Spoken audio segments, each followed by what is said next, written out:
Sports కోటాలో ఒకే సామాజిక వర్గానికి ఉద్యోగాలు కల్పించారని డీఎస్సీపై విషప్రచారం చేయడం వైసీపీ మూర్ఖత్వమని కైకలూరు ఎమ్మెల్యే కామినేని శ్రీనివాస్ అన్నారు.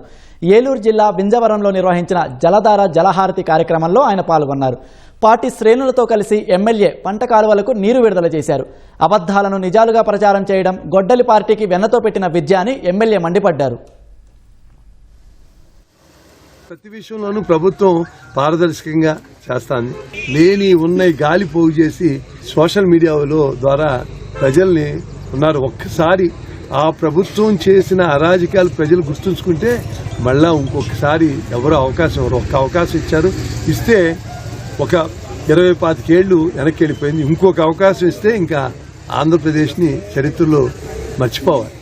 కోట్ల ఎకరాల్లో 22A పెట్టారు. ల్యాండ్ టైటిలింగ్ యాక్ట్ అని పెట్టారు. ప్రతి గ్రామంలో ప్రతి భూమి 22A ఇప్పుడు తీస్తానికి ప్రభుత్వానికి ఏడాదిన్నర నుంచి ప్రయత్నం చేస్తాంది. నెలలో వచ్చే మార్చికి చేయాలని చంద్రబాబు నాయుడు గారు చెప్పారు.